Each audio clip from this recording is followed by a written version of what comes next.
Yay.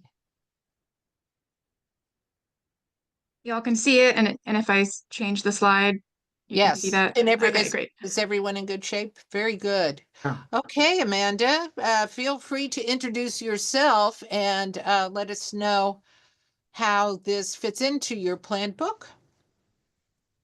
Yes, so I am very excited to speak with you all and just kind of give you a little bit of a preview of some of the women I've been researching for my book, which will be really exploring the role that women have played in the preservation movement in the United States. And I have worked at many different historic sites. Started my career in Charleston, South Carolina, and moved up to the Northern Virginia area about, I don't know, 8 or 9 years ago.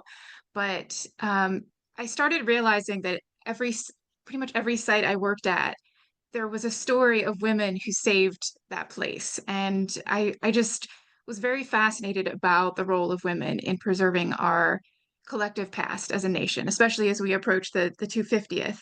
And I was looking for books about the topic that really kind of gave an overview. And I couldn't find one that, I mean, there's a lot of great case studies and individual stories, but I couldn't find one that really looked at the whole picture. So I decided that I was going to write that book. So I am going to today give a little bit of a teaser. I welcome any feedback or criticism if you have any questions. Still very much in the research stage and really trying to figure out how I'm going to tell this story in a compelling way, in a cohesive way. So, and today I will say my book will definitely explore women in preservation as it became more professionalized. But my presentation today is really going to be focusing on women who I like to call sort of citizen preservationists. So, not necessarily professionals in the field. And just a couple of things that, of course, I've come across in my research is the fact that women have really always been such important keepers of our cultural heritage, whether it's places, objects, and many of America's most famous parks, battlefields, neighborhoods, as well as local history sites have been saved by women, and it's just such, I think, such an important story for more Americans to understand and appreciate. Um, in my research, early historic preservation efforts, I think a lot of us are more familiar with the story of how women save these important sites related to sort of these important figures in American history. So many of us are familiar with George Washington's Mount Vernon and how that got saved. But in this early period of preservation, you're really seeing an attempt to create a more unified narrative of the past and really kind of create what is the story of America, as well as instill a spirit of patriotism. So that's what you're going to see in a lot of the early preservation efforts.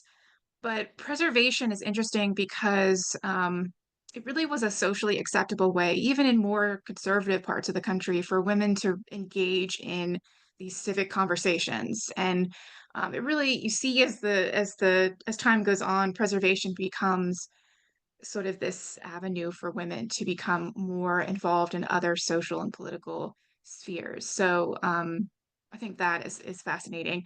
And of course, women's involvement in preservation really does evolve.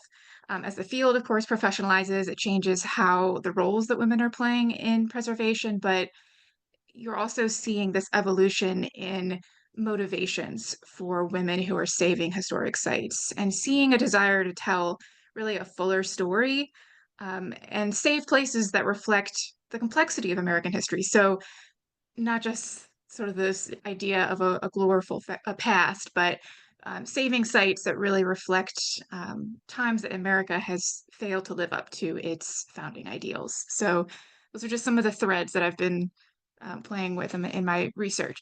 But starting out with some of the early research that I'm doing, the ideas of patriotism and domesticity really come into play with early preservation efforts. A lot of us have heard the generally, gender roles in America were generally very um, this idea of men dominating the public sphere and women being more concerned with the private and domestic spaces.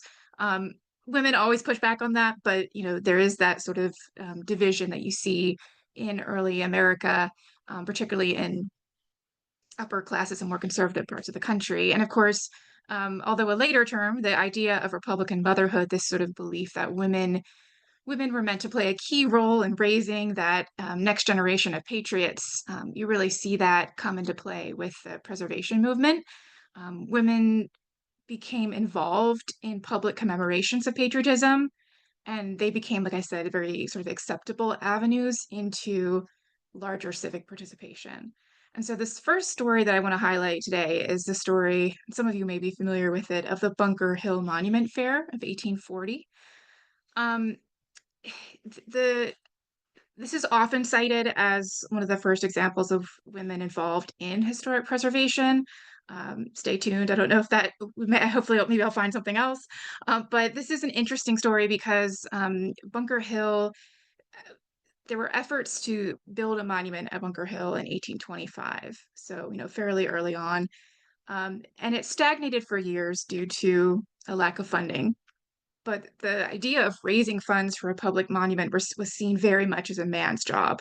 Um, but by 1840, with all of this stagnation, a group of women, many of whom were members of local clubs in New England, held a fundraising fair. And they created crafts and arts to sell.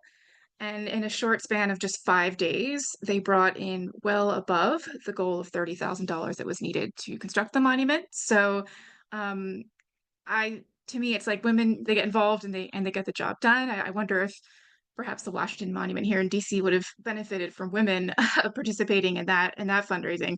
But one of the leaders of this effort was Sarah Hale, who I'm sure many of you are familiar with, a writer and editor of Godey's Ladies Book and the Ladies Magazine, which were very influential uh, magazines that really featured a lot on fashion, housekeeping advice, literature. Sarah Hill came from a New Hampshire family that very much believed that education was important for everyone in the family. So that included women. She was very well educated. And she became a school teacher and turned to writing and editing as sort of a way to um, influence people at large. But she definitely saw women's influence primarily as through the home. So she tried to steer clear of um, politics in her magazines, and she was opposed to the idea of women's suffrage. But she, like I said, she very much supported education for women, employment opportunities, and she kind of, I think, she really embodies a lot of the women who were participating in preservation at this time period in terms of their backgrounds and some of their beliefs. And of course, we're all probably very familiar with the story of Mount Vernon. In 1853, this group of women come together to save one of America's most visited historic houses, George Washington's Mount Vernon. And of course, the story is that the mother of Anne Pamela Cunningham, who founds the late Mount Vernon Lady Society, she is distressed at seeing the state of Mount Vernon, and she writes a letter to her daughter, and she says, "I'm very distressed at the ruin and desolation of the home of Washington. And the thought passed through my mind, why was it that the women of his country did not try to keep it in repair if the men could not do it?" And so you see women from across the country who are coming together to save this site. And this is, of course, in a period of great division in our country, great sectionalism. And of course, the Civil War breaks out, and Mount Vernon really becomes an important symbol of unity at this time period. And Mount Vernon's influence, I mean, the MVLA, the Mount Vernon Lady Society, the way that they fundraise and structure their group really does inspire a lot of other preservation efforts across the country in terms of women coming together and saving historic sites. But they're not just saving homes. A lot of times it is historic homes that you're seeing saved by these women's groups, but they're really saving structures that they see as very important to events as well as families and individuals tied to America's early history. So you do see the Old South Meeting House as an early preservation effort that saved in 1876 in Boston through the efforts of Mary Hemingway, and Julia Ward Howe was also involved in that effort. So you see women at this time period in this sort of early to mid 19th century mostly, who are preserving burial grounds, they're preserving landscapes, historic buildings, as well as artifacts from the past. So You're seeing that across the country, and this work is mainly being done, in a volunteer capacity. And you really can't talk about historic preservation without talking about some of the major women's clubs and lineage societies that are founded as we transition to this sort of progressive era in the 1890s, as it's often referred to. You have this next generation of women who are participating in preservation. And you're seeing this coming together of women to sort of combine their forces on national levels to have more influence. And so we see groups like the Federation of Women's Clubs, founded in 1890, the DAR, Daughters of the American Revolution, also founded in 1890, and then a year later, the National Society for the Colonial Dames. And these organizations, a lot of them are very involved at different levels in preservation. Uh, they have slightly different roles that they play, but they are all of them very, very involved in historic preservation. The Federation of Women's Clubs, it's interesting because you're seeing preservation in this period kind of being used in different ways. And it depends on a lot of times what these women's beliefs are, where they are located in the country, in terms of what their motivations are. But women are starting to use preservation as a way to address larger issues in society. So some of the more progressive women are using this idea of sort of municipal housekeeping to speak out about issues like temperance and suffrage, education, home economics, food and drug regulation, child labor, uh, welfare, and as well as even peace activism. So you're seeing women who are sort of using this idea of cleaning up um, America as sort of these housekeepers of America to be involved in conversations that are really touch a lot of different areas of life. And there is a tension, though, between progress and tradition. So a lot of organizations like the DAR, the Colonial Dames, they're very focused on using preservation as a way to oppose a lot of times change and reform. They are using it to um, create an idea of what is American, who is American. So they're oftentimes all of these groups are exclusionary when it comes to women of color joining their ranks, and really trying to fight some of the changes that are happening in society. So you're seeing this tension. It's never a homogenous experience, of course, but it's a very interesting time period uh, in preservation. And you have women like Mary Burnett Talbert, who is a activist and suffragist and educator. She actually founds the National Association of Colored Women's Clubs. So they form separate groups, but they're very concerned about a lot of similar social issues, but particularly as it relates to the Black experience. And Mary Burnett Talbert is one of the women who helps to save Cedar Hill, which of course is the home of Frederick Douglass in Washington, D.C. And she's very concerned. She wants to see Frederick Douglass's home saved because, he is such an important figure, not only in Black history, but in American history. And so she and other women with her are working to uh, raise the money and organize themselves to be able to save this site. And of course, she's working very closely with Helen Douglas, Frederick Douglass's second wife, and by 1922, the National Association of Colored Women's Clubs is undertaking the first restoration of the property, and so they are very successful in that effort. And then Susan Pringle Frost is another one of these women from that sort of progressive era, part of that new generation, and she is very noted for founding in Charleston, South Carolina in 1920, the oldest community-based historic preservation organization in the country. It was known at the time as the Society for the Preservation of Old Dwellings. Today, it has a new name, but it is very much sets a precedent for other cities across the country in terms of how to protect their historic neighborhoods. So I think what's very key about Susan Pringle Frost and the history of preservation is she was not just concerned with individual buildings, um, but she is very much about the idea of preserving the context of those buildings and saving neighborhoods, saving sites. So she is very much part of this group of women in Charleston during this time period known as the Charleston Renaissance, who are initiating this sort of regeneration of art and culture in the city, a city that had been very devastated by the Civil War.